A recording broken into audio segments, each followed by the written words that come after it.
Ya, baik. Kita mulai saja ya, sambil menunggu teman-teman kalian. Pertama, Bapak ucapkan terima kasih kepada kalian yang sudah join Meet hari ini. Mudah-mudahan hari ini kalian dalam keadaan sehat dan tentunya masih semangat ya.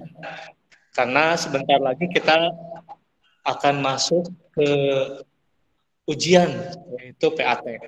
Nah, oleh karena itu, Bapak sangat berharap nih kepada kalian, di sisa-sisa waktu ini kalian manfaatkan dengan baik.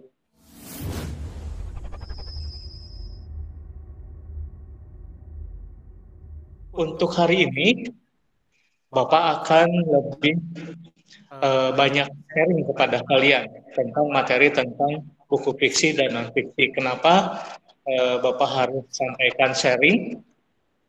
Karena pas minggu kemarin, Bapak minta tolong kepada Tiasi ya untuk nge-share video pembelajaran ini.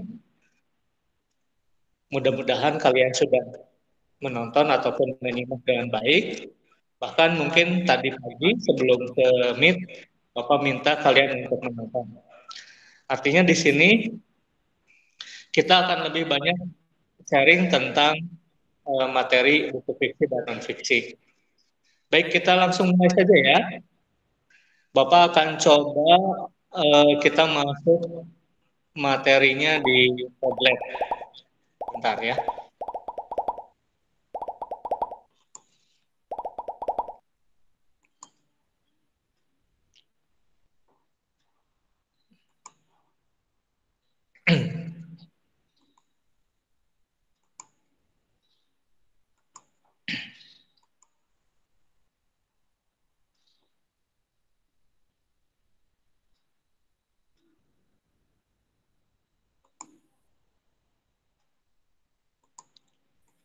Oke.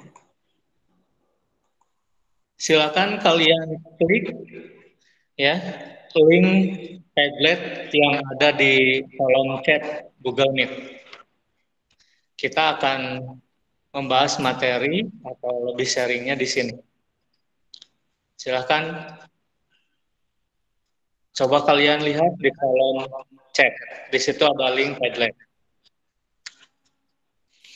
Nanti bentuknya seperti ini. Sudah? Sudah ya, bergabung semua ya. Oke, baik. Yang pertama, nah, di sini ada kata buku adalah jendela dunia. Nah, oke, baik. Bapak ingin bertanya kepada kalian, silakan kalian sampaikan apa makna dari buku adalah jendela dunia. Silakan kalian ketikkan dan kasih nama dan nomor absen. Nah, kalian bisa mulainya dari sini. Di sini ada tanda plus. Silakan kalian klik di situ, ketikkan nama dan nomor absen, terus kalian apa makna dari buku adalah jendela dunia. Silakan, kita akan hari ini lebih banyak sharingnya ya. Yo, Bapak tunggu.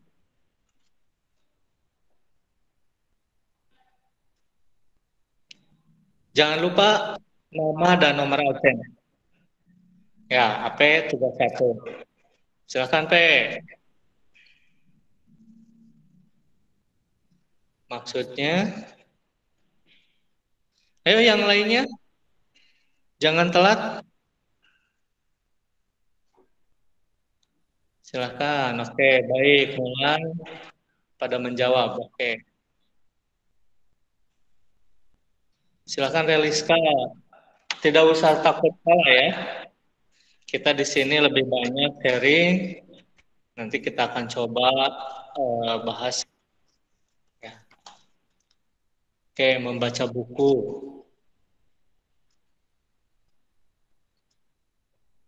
membuat kita mengetahui tentang dunia. Oke, terus maksudnya melalui buku kita mengetahui lebih banyak dari sebelumnya. Oke, terima kasih HP Bintang. Absen 6, buku memberikan kita banyak informasi. Lalu ada siapa nih? Margaret belum.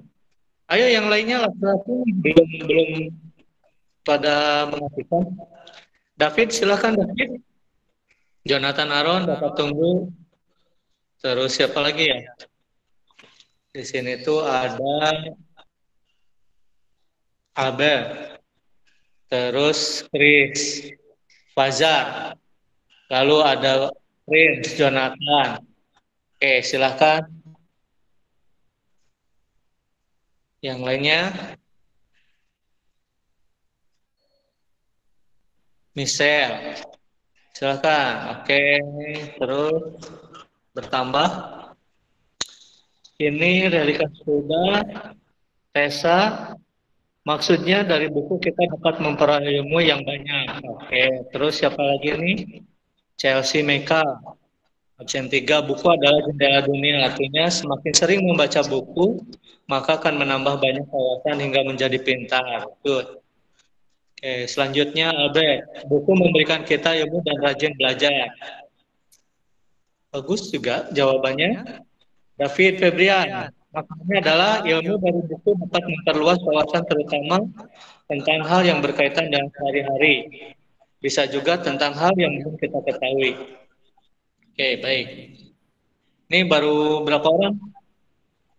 Ayo yang lainnya. Silahkan penuhi Padlet ini.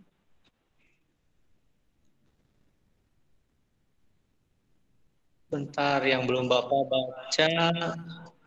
Nih, Tiffany. Tiffany, buku memberi ilmu yang bermanfaat untuk bekal masa depan. Ini Leoni, buku bisa menambah wawasan. Bagus. Buku menjadikan kita menambah wawasan. Jadi, yo yang lainnya. Ayo penuhi Padlet ini. Bapak berikan waktu 1 menit lagi.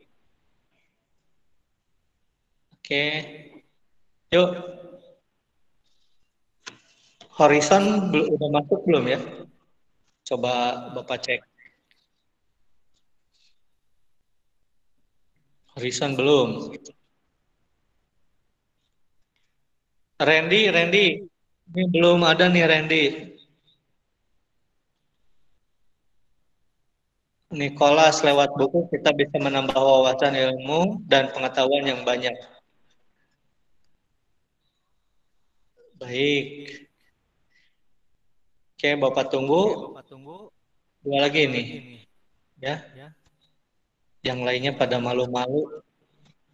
Dan ini banyak yang belum join. Baru 22 orang. CM boleh minta tolong CM? Di grup kelas bisa di ini yang belum join diinformasikan ya. Oke, Pak. Oke, terima kasih CM. Bintang sudah, buku memberikan kita banyak informasi. Nicholas nih, lewat buku kita bisa menambah wawasan dan pengetahuan yang banyak. Oke, tadi sama Margaret, buku memberi kita banyak ilmu dan yang belum kita ketahui. Baik, tidak apa-apa sambil menunggu teman kalian, Bapak akan coba mengulas jawaban-jawaban dari kalian. Ya, di sini ada jawaban Reliska. Membaca buku membuat kita mengetahui tentang dunia yang belum kita tahu sebelumnya. Baik, terus ada lagi dari David Febrian. David Febrian, ilmu dari buku dapat memperluas wawasan terutama tentang hal yang berkaitan dengan sehari-hari, bisa juga tentang hal yang belum kita ketahui.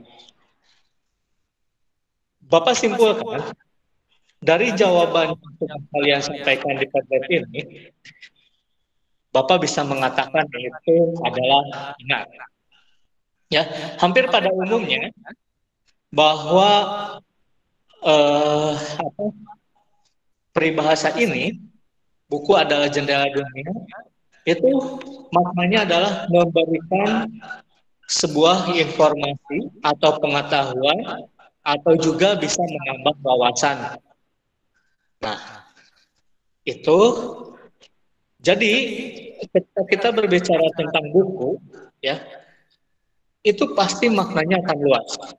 Contoh ketika kita pergi ke perpustakaan. Di perpustakaan itu kan banyak sekali tentang ilmu-ilmu atau disiplin ilmu. Mau berbicara tentang budaya, ada. Mau berbicara tentang musik, ada. Tentang seni, tentang tari, dan lain sebagainya. Ya. Nah, itu ya materi atau kita bedah dulu maksud dari buku adalah jendela dunia. Baik, selanjutnya kita masuk ke materi.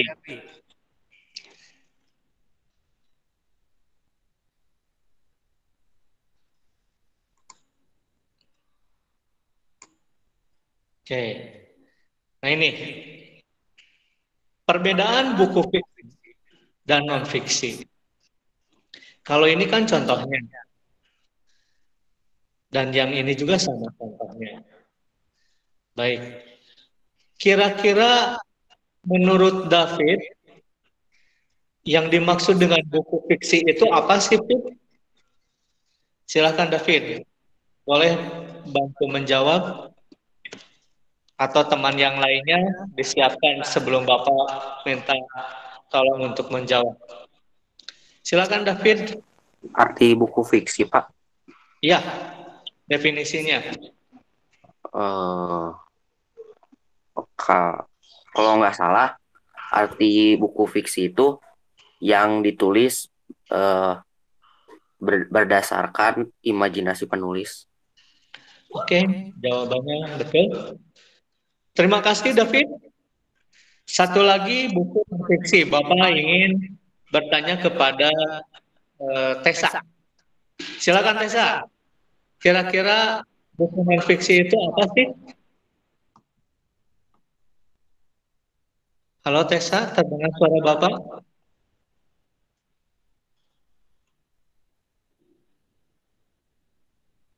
Terdengar, Pak. Ya, silakan Tessa. Mohon bantuannya. Non-fiksi itu buku yang ditulis berdasarkan kenyataan. Berdasarkan kenyataan ya. Ya. Baik. Terima kasih ya Tessa. Sama-sama, Pak. Iya.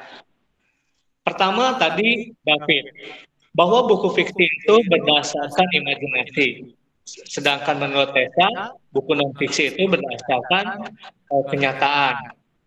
Dua jawaban itu bisa dikatakan benar. Kenapa?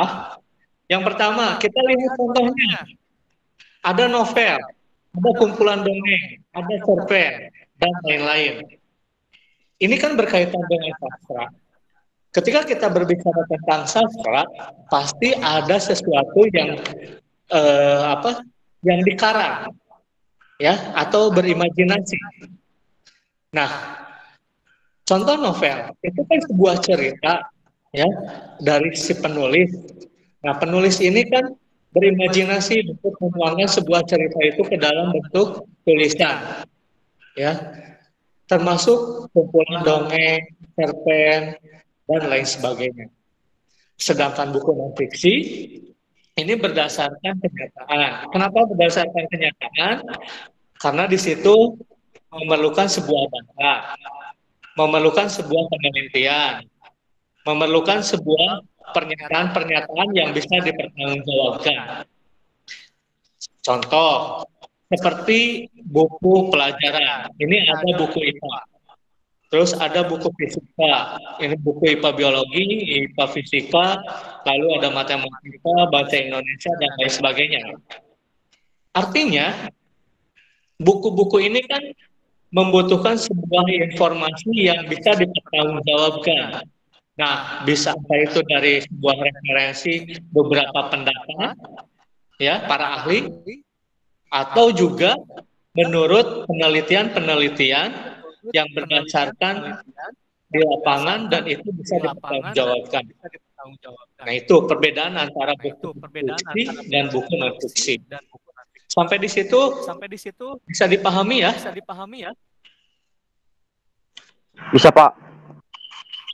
Lanjutkan? Lanjut, Pak. Oke, baik. Nah, kenapa sih kita awalnya berbicara tentang buku fiksi dan non-fiksi ya? Tapi kenapa sekarang ada materi yang berkaitan dengan indeks, gitu ya? Indeks ini kan sebetulnya umum, tetapi tidak jadi masalah karena memang di buku paket ada, ya. Nah, artinya gini, informasi buku melalui indeks, ya. Kalau dikaitkan ya tentunya bisa ya buku fiksi atau buku non-fiksi, karena itu akan berkaitan dengan ada istilah-istilah kata, ya. Nah, artinya di sini kita harus tahu dulu apa sih definisi dari indeks.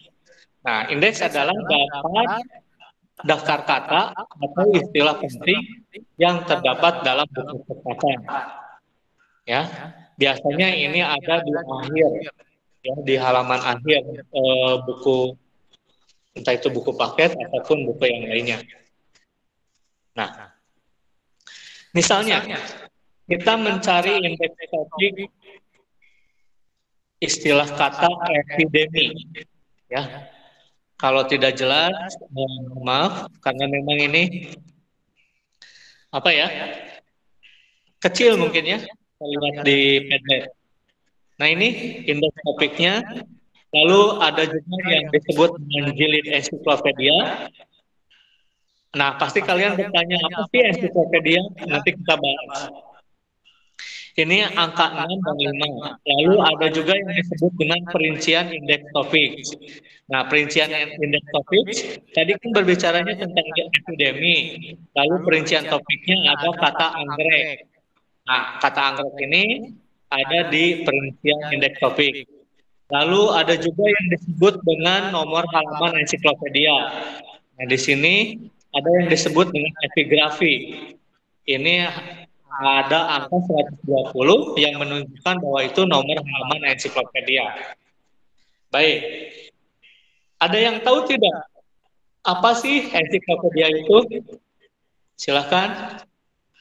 Boleh bantu menuliskan atau mengetikkan di Padlet tadi. Pertanyaan tadi. Apa sih ensiklopedia? Silakan, ya. Klik lagi tombol tanda plusnya. Pertanyaannya itu ya. Apa sih ensiklopedia? Yuk. Silakan. Coba Bapak hitung sampai 10, ada nggak yang bisa langsung jawab? 1, 2, 3, 4, 5, 6, 7, 8, 9, 10. Ini belum ada yang bisa bantu jawab. AP, TM, David, terus Michelle, Jonathan Aaron. Ayo. Kalau tidak mengetikkan tidak apa-apa, bisa langsung juga disampaikan. Yuk, siapa yang bisa bantu jawab? Ini ada nih. Ada nggak? Ensiklopedia adalah kayak ringkasan yang menyediakan rangkuman dari bidang tertentu. Oke, baik. Terima kasih, Davi. Ayo, siapa lagi?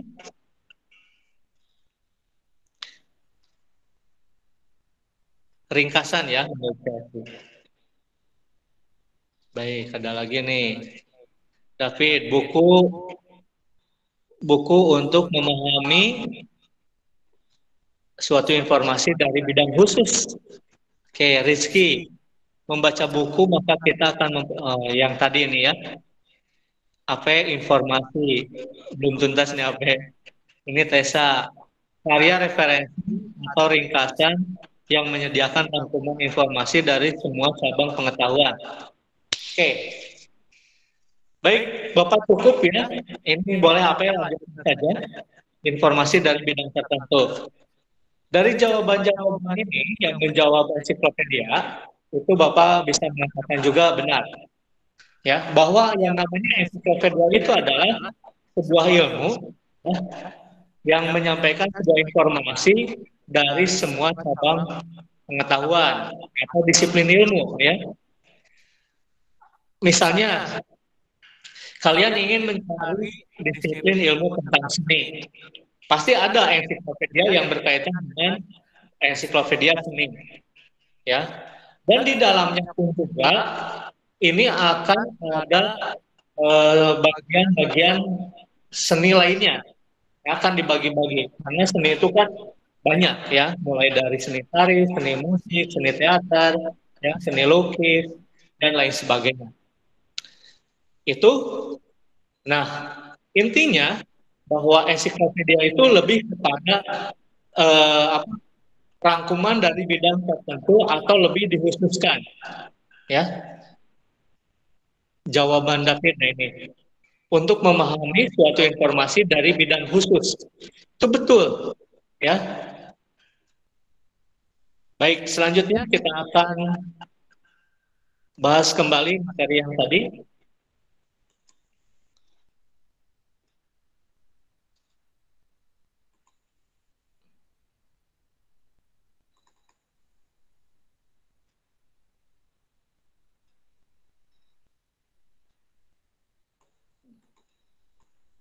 Nah ini, catatan tentang isi buku. Ini sangat penting dan membantu ya. Artinya gini, ketika kalian membutuhkan sebuah informasi yang cukup sulit, ini triknya, yaitu teknik mencatat informasi dalam buku. Yang pertama, tentukan kata atau istilah yang hendak dicari dari penjelasan atau penggunaannya. Contoh, misalnya kata sastra, ya, silakan cari di buku ensiklopedia atau mungkin di kamus kalau ada. Kalau di kamus ada, Bapak pikir tidak usah kita mencari di ensiklopedia. Tapi kalau merasa kamu belum cukup referensi dari definisi sastra, silakan kalian bantu di buku ensiklopedia. Nah, itu ya, kalian tentukan dulu katanya. Lalu yang kedua, cari halaman penggunaan kata atau istilah itu sesuai dengan yang tertera pada halaman indeks itu. Artinya, itu kan berbicaranya kita ketika di buku. Ya, biasanya kalau buku itu ada indeks, ada daftar isi, dan lain sebagainya. Ya. Lalu yang ketiga, pahami penggunaan kata atau istilah itu pada halaman yang dimaksud.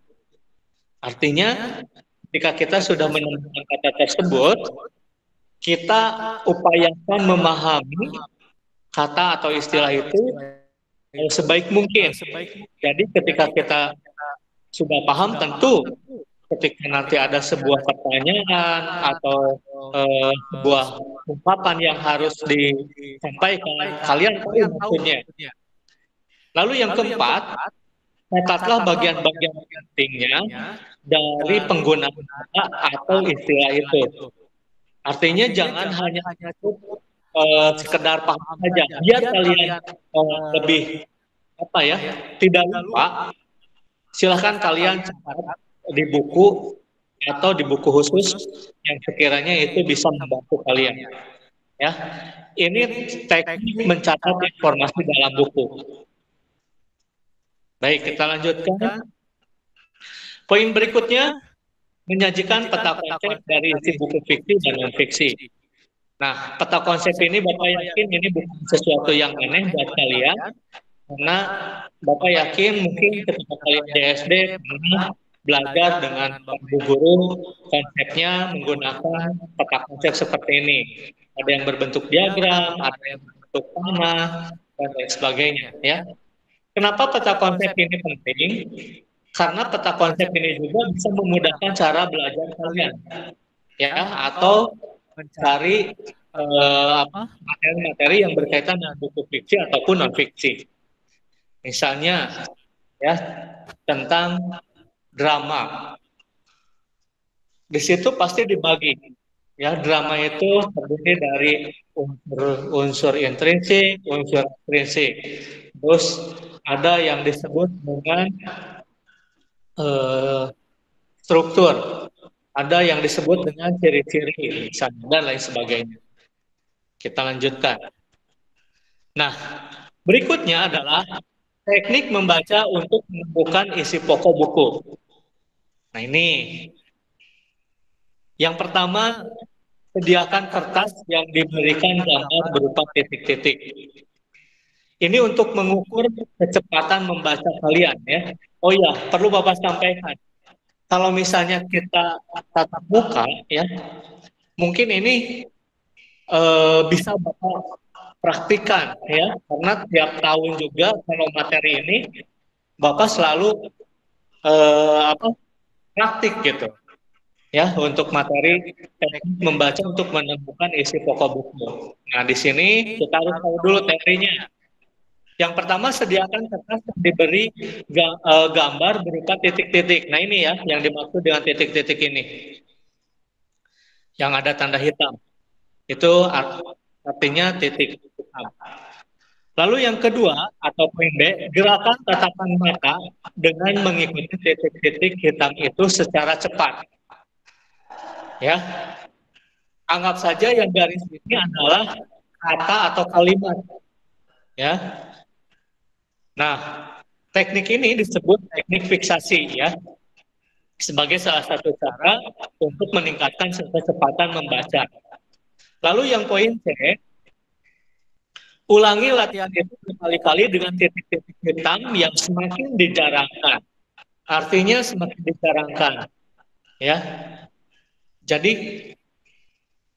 ini tingkat mengukur kecepatan membaca kalian sangat baik nantinya, ya.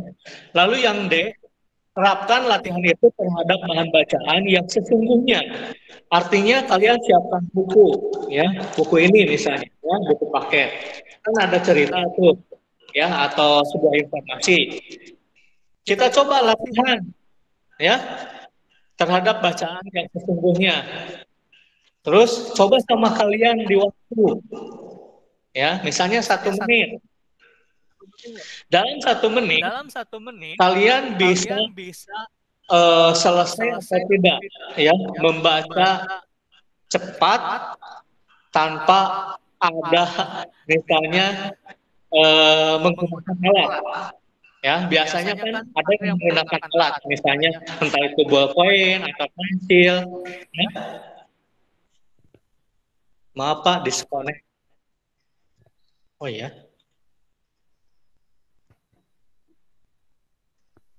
Cek terdengar tidak? Masih terdengar nggak? Terdengar, Pak. Masih ya? Oke. Nah, biasanya begini. Kalau Bapak ingin mengukur tingkat kecepatan membaca kalian, mengukurnya bukan hanya tingkat kecepatan membaca saja. Misalnya dalam satu halaman itu ada 300 kata, ya, atau mungkin 500 kata. Nah, kalian dalam jangka waktu 1 menit bisa selesai enggak 500 kata itu dibaca dengan cepat? Oke, kalau memang selesai tidak apa-apa. Nah, ada untuk mengukur pemahaman kalian. Jadi tidak cukup membaca cepat saja, tetapi ada alat ukur untuk pemahaman kalian. Ya, sejauh mana pemahaman kalian? Artinya biasanya Bapak nih menyediakan dulu buku bacaan, ya. Lalu Bapak menyiapkan dulu stopwatch, lalu menyiapkan pertanyaan, lalu Bapak melontarkan pertanyaan kepada kalian, nanti diakumulasikan. Jawaban dari pertanyaan Bapak itu kalian bisa menjawab berapa benar atau tidaknya. Ya. Nah, di situ bisa sesungguhnya kalian tingkat membaca cepat kalian ya dengan digabungkan dengan sejauh mana tingkat pemahaman kalian. Itu yang sesungguhnya apa? Bagaimana cara mengukur tingkat kecepatan membaca kalian. Itu ya. Ya bisa dikatakan susah-susah gampang, tapi tergantung kepada individu masing-masing. Karena Bapak yakin ya, ada yang memang menangkap pemahaman juga, ada juga yang memang hanya sekedar membaca cepat saja, tetapi ketika disampaikan pertanyaan-pertanyaan itu cukup sulit. Ada yang pernah mencoba tidak teknik seperti ini?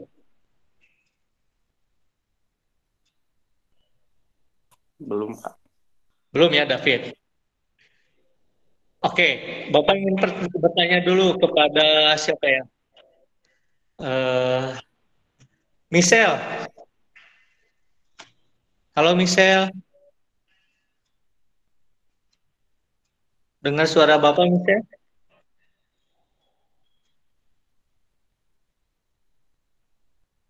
Halo Michelle. Nampak tidak terdengar. Nicholas. Kalau Niko gimana? Dengar suara Bapak nih? Halo Niko. Ini pada kemana? Ya udah sama Margaret aja ya. Margaret? Ya, Pak. Ya, Margaret gini. Kalau kamu membaca cepat, sering menggunakan alat atau tidak?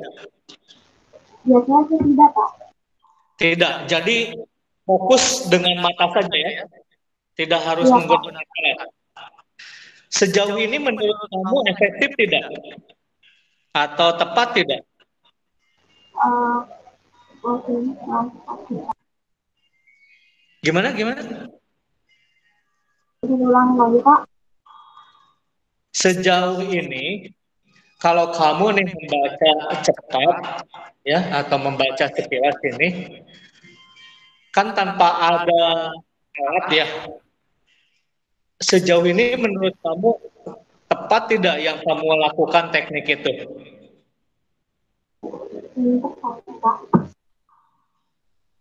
Gimana? Kurang jelas? Belum tepat, Pak. Belum tepat. Kenapa? Karena Karena kalau Ya silakan. karena kadang-kadang biasanya suka ada ya, salah baca gitu. Oke. Bapak bertanya sekarang ke yang lain ya, ke Jovi. Jovi dengar suara Bapak ya? Dengar, Pak. Kalau Jovi bagaimana Jovi? Selama ini kalau membaca cepat ya atau membaca sekilas, menurut kamu tepat atau tidak? Masih kurang, Pak. Masih kurang. Kamu suka menggunakan alat tidak? Misalnya pensil atau bolpen? Oh, enggak sih, Pak. Enggak menggunakan alat. Langsung aja ya. Berarti menggunakan teknik fiksasi, teknik mata ya. Iya. Ya. Oke. Kenapa kurang tepat? Kenapa ya? Emang dari sayanya juga gitu bacanya masih bertele-tele, Pak. Oke, siap. Terima kasih ya Jovi. Kalau David, bagaimana David? ya, Pak, Pertanyaannya sama kan? kalau aku sih masih baca biasa, Pak, pakai mata biasa. Pakai mata biasa. Suka menggunakan alat? Belum sih, belum pernah. Belum pernah ya. Selama ini menurut kamu tepat tidak? Enggak, Pak. Enggak, kenapa? Karena setiap aku baca cepat itu, Pak, informasi yang aku baca itu dikit. Gak kayak biasa yang baca kayak pelan-pelan gitu, informasinya kayak lebih dalam gitu, Pak. Oke, baik. Dan hasilnya pun juga kurang maksimal ya? Iya, Pak. Ya, misalnya ada sesi tanya jawab, lupa padahal tadi saya udah dibaca. Tapi apa ya? Bukan gitu nggak? Iya, Pak. Iya ya. Berarti mungkin ya ini, mungkin ini umum. Kita kalau membaca cepat, ya, atau membaca sekilas, biasanya ketika ada sesi tanya jawab atau apa ya, minta sebuah ungkapan atau pernyataan, itu kadang-kadang kita lupa. Benar ya? Oke. Nah, intinya tadi begitu ya. Untuk teknik membaca cepat itu bukan hanya sekedar membaca cepat saja, tapi perlu juga teknik menguji pemahaman. Biasanya ada hitung-hitungan yang di situ ya. Jadi nanti kesimpulannya apakah memang kalian eh, apa tingkat kecepatan membacanya baik, kurang baik, atau tidak baik. Ya, di situ ada. Nanti ada rentang angkanya mulai dari 70 misalnya, 70, 80, 90 sampai 100 misalnya. Misalnya dari 10 pertanyaan itu bisa dijawab semuanya. Oh, berarti tingkat pemahaman kalian bagus juga. Membaca cepatnya juga bagus. Misalnya hanya setengahnya, berarti itu harus diperbaiki. Nah, di sini dalam proses membaca cepat dapat dilakukan dalam berbagai teknik. Pemilihan teknik membaca bergantung pada jenis bacanya. Bisa bentuk zigzag digunakan untuk teks yang sulit. Lalu bentuk spiral untuk teks yang agak sulit. Ya, nah ini spiral. Dan bentuk diagonal atau vertikal. Ini untuk teks yang mudah, misalnya membaca kamus ataupun surat kabar. Ya, membaca kamus kan mudah ya. Misalnya kita mencari satu kata hujan, ya, definisi hujan. Berarti kita langsung cari huruf H, lalu cari huruf yang keduanya, ya.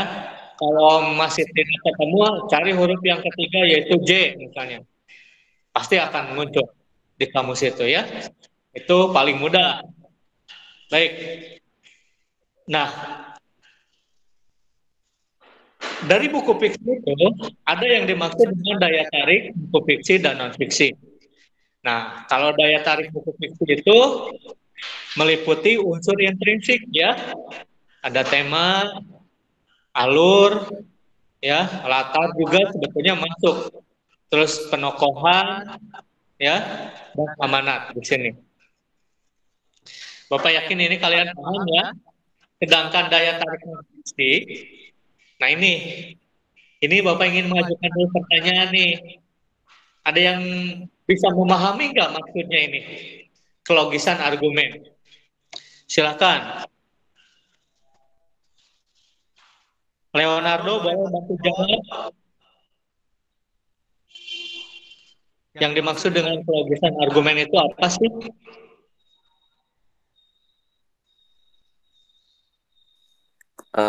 Tepat secara materi, Pak. Tepat secara materi. Oke. Ayo, yang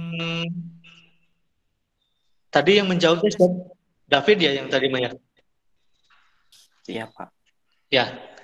Bapak coba bertanya tadi sama Leonardo. Silakan Leo. Coba bentar, Pak. Kelogisan argumen. Ini menjadi daya tarik fiksi ya.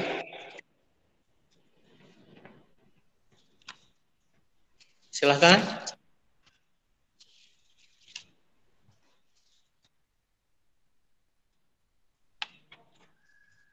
Ini Pak, kalimat yang mudah dipahami. Kelogisan argumen itu adalah kalimat yang mudah dipahami.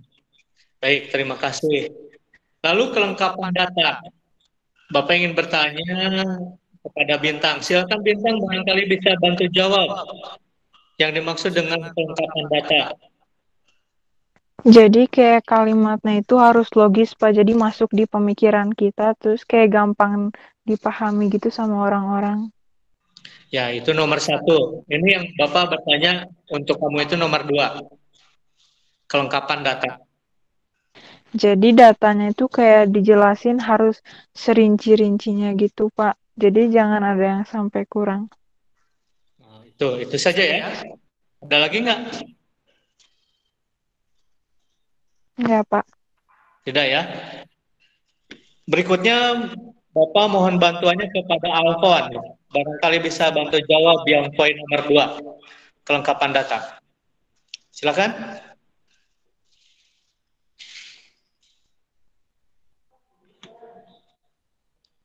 Alfon.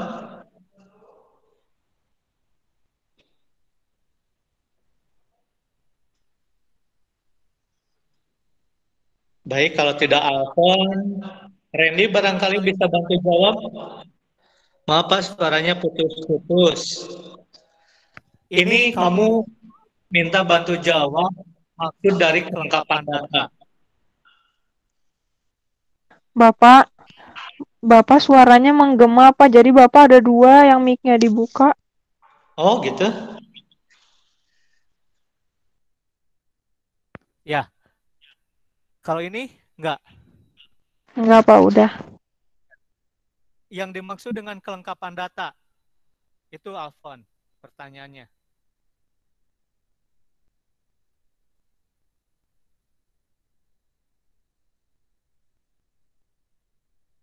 Ayo, Fon.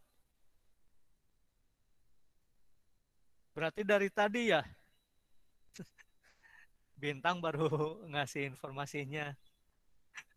Bukannya dari tadi Bintang. Akunya juga baru ngeh. Oh gitu.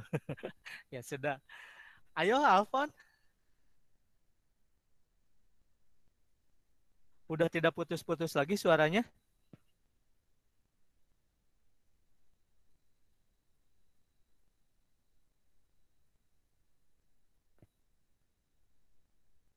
Baik, kalau Alfon tidak bisa bantu jawab, sama CM sajalah. Barangkali CM bisa bantu jawab.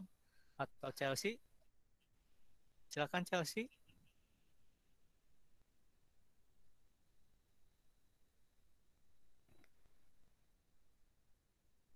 Sama jawabannya kayak Bintang aja deh. Kan kelengkapan data kayak itu kan Pak. Iya harus rinci-rincinya. Rinci ya. Iya. Baik. Kita coba bahas ya. Kelogisan argumen. Kelogisan itu, arti logis itu kan masuk akal ya. Bisa diterima atau bisa dipahami, ya bisa dimengerti. Ya, itu kelogisan argumen. Lalu yang kedua, kelengkapan data. Kelengkapan data itu bisa berupa rincian data. Ya. Namun, ya, rincian data ini tentu harus bisa dipertanggungjawabkan. Ya, itu yang jauh lebih penting. Bukan hanya sekadar rincian data yang asal-asalan, ya, mencari dari mana saja informasinya. Tetapi rincian kelengkapan data ini tentu ada proses, ya, entah itu proses penelitian atau proses survei, ya, dan lain sebagainya. Nah itu yang dimaksud oleh Bapak tadi ya, Bintang ataupun Chelsea, ya. Yang dimaksud dengan rincian data itu bukan hanya sekedar rinci data saja, tetapi ada hal-hal yang memang harus bisa dipertanggungjawabkan. Itu. Selanjutnya, nah di sini ada contoh tayangan video. Contoh tayangan video fiksi dan non fiksi. Kalau yang sudah menonton, ya, yang video pertama ini masuk ke video apa?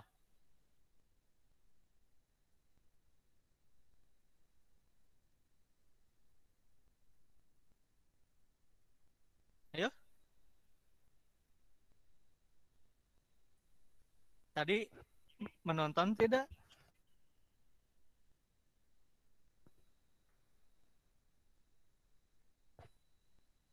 Kemarin, Pak.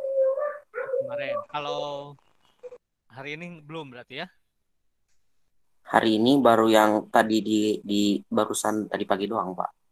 Yang tentang pelajaran Bapak tentang jendela. David mau jawab? Kalau video ini pertanyaannya di Padlet aja ya. Kita coba di Padlet aja. Silakan dijawab. Apa perbedaan video pertama dengan video yang kedua? Pertanyaannya itu. Silakan diketikkan di Padlet. Jangan lupa juga kasih nama dan nomor absen.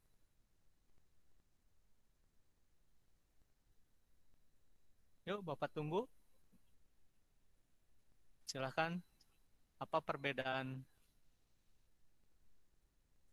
video pertama dengan video yang kedua? Alasannya ya. Misalnya begini. Video yang pertama itu video fiksi. Alasannya karena bla bla bla bla bla. Sedangkan video kedua itu adalah non fiksi. Silahkan kalian penjelasannya apa. Begitu ya. Jawabannya silahkan terserah kalian. Ya. Ayo, Bapak tunggu. Kita lihat jawabannya. Biasanya yang mulai itu apa? Diteruskan sama David, Bintang, ya, Chelsea. Bapak tunggu yang lainnya. Reliska, silakan mengetikkan kembali Reliska. Silakan. Ya, HP, silakan. Bisa langsung. Disebut fiksi karena silakan. Itu video pertama ya, P ya?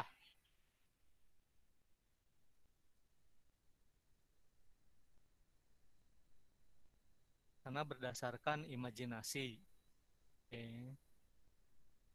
Silakan yang lainnya. Jangan malu-malu. Kobarkan semangatmu, nak. Ya, ada lagi yang bantu jawab. Chelsea, video pertama fiksi karena itu kayak drama gitu. Mungkin video kedua non fiksi. Karena ceritanya diambil dari kisah nyata. Oke. Ya, silakan Bapak tunggu lagi yang lainnya. Karena berdasarkan pengalaman Pak Habibinya langsung. Ya. Oke. Ya, ada lagi nih siapa? Yang pertama termasuk fiksi yang merupakan drama sinetron. Yang kedua adalah non-fiksi termasuk cerita Habibie dan Ainun. Oke. Michael Salomo ya. Terima kasih. David ini tumben belum muncul, David.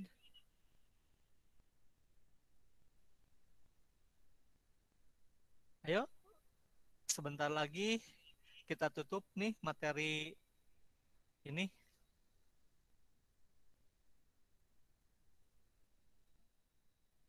Yo, hampir selesai. Bapak tunggu 2 lagi. Untuk mewakili teman-teman yang lainnya yang belum. Reliska, ayo dong Reliska. Kemana Reliska ya? Tadi semangat awal-awal.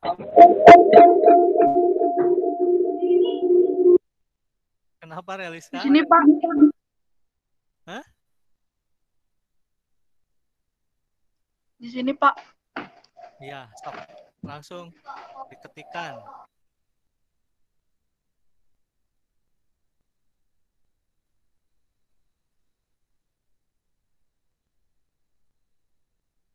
Baik, nah David Febrian. Fiksi video pertama.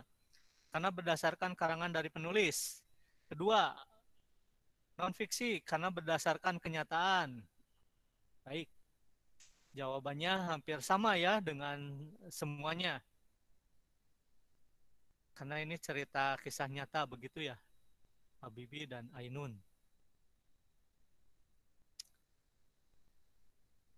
Ayo satu lagi Bapak tunggu. Siapa nih yang mau? Reliska belum muncul. Reliska, Is. Horizon nih, biasanya Horizon aktif. Randy juga nggak tahu kemana ini.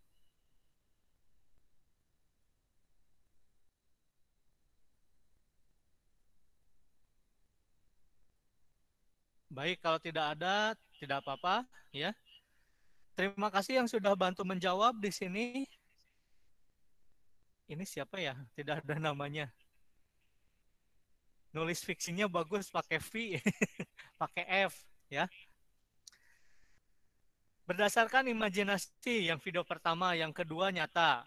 Oke, baik. Yang pertama betul, ya. Video pertama itu video fiksi karena berdasarkan karangan dari penulis ya, dari penulis itu yang memang dijadikan sebuah drama ataupun misalnya film pendek ya. Sedangkan yang kedua, ini yang kedua berdasarkan pengalaman Pak katanya ya, karena ada cerita Habibie dan Ainun. Ya, itu cerita kisah nyata yang dijadikan sebuah film, tetapi dalam cerita ini juga pasti ada yang ditambah-tambahkan. Yang dimaksud dengan non fiksi di sini bukan filmnya ya, tetapi ulasannya. Kenapa ulasannya? Karena di situ kan disampaikan, ini kan hanya sekedar review film ya, atau menceritakan isi film itu. Ya. Sekali lagi tolong dipahami ya. Kalau filmnya itu ada beberapa cerita yang ditambahkan selain cerita nyatanya ya. Tetapi yang di sini yang dimaksud dengan video ini lebih kepada ulasan. Ulasan itu kan hal-hal yang informasi yang berdasarkan kenyataan dari film tersebut ya. Contoh di sini kan ada sutradaranya disampaikan ya, Hanung Bramantyo itu. Terus yang kedua, durasi filmnya itu berapa lama ya disampaikan ya. Terus penulisnya juga. Nah, artinya ulasan itu bisa dipertanggungjawabkan karena memang benar gitu ya. Film itu yang membuatnya siapa, produsernya, terus sutradaranya tadi Hanung Bramantyo. Nah, itu yang dimaksud non fiksinya, bukan filmnya. Bisa dipahami ya? Halo? Bisa, Pak. Bisa, Pak. Baik. Ya, baik. Terima kasih. Kita lanjutkan lagi ya. Sebentar lagi selesai. Di mana tadi? Oh, ini. Masih ada tidak? Kita lihat.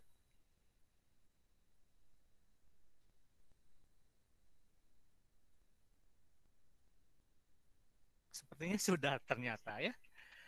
Baik. Ada pertanyaan tidak? Silakan, ada waktu sekitar 1 atau 2 menit lagi karena Pak Yudi sebentar lagi akan sama Google Meet juga karena Bapak dan Pak Yudi satu ruangan ya. Kita saling menghargai. Ya, Bapak kira untuk pelajaran Bapak juga cukup. Terima kasih. Silakan, ada pertanyaan dulu tidak? Sebelum Bapak tutup. Tidak, Pak. Tidak ya. Baik, kalau tidak ada, Bapak akan share Padlet ini nanti ke siapa KM-nya teh? Chelsea ya? Bagas. Oh, Bagas. Ke Chelsea aja. Bapak nggak punya nomor Bagas soalnya. Ke Chelsea aja ya, Chelsea. Link Padlet ini kan mungkin bisa bermanfaat buat kalian atau buat teman-teman yang tidak ikut meet hari ini. Ya, di sini kan udah komplit nih. Di sini ada channel video pembelajarannya, ada PPT-nya, dan ada interaktifnya di sini. Baik, itu saja untuk pelajaran hari ini. Mudah-mudahan apa yang Bapak sampaikan ada manfaatnya dan bisa kalian pahami tentunya.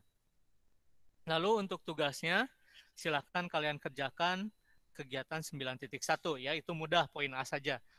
Lalu Bapak akan sampaikan untuk kisi-kisi tentang materi PAT ya. Sebetulnya ini umum saja ya, mulai dari teks eksplanasi, terus teks persuasi, teks ulasan, drama, dan masuk ke buku fiksi non fiksi. Sebetulnya kalau kalian bisa memahami poin-poin dari unsur-unsur teks ini ya, Bapak yakin kalian bisa menjawab dengan benar ya. Contoh misalnya, di teks eksplanasi kan pasti ada yang namanya definisi, ada yang namanya struktur, ada yang namanya ciri-ciri, kaidah kebahasaan, dan menulis ataupun menulis biasanya, menulis. Jadi 5 poin ini penting sekali untuk kalian pahami. Nah, rata-rata atau setelah Bapak coba hasil penelitian ya, mungkin agak sulitnya itu kalian di bagian kaidah kebahasaan.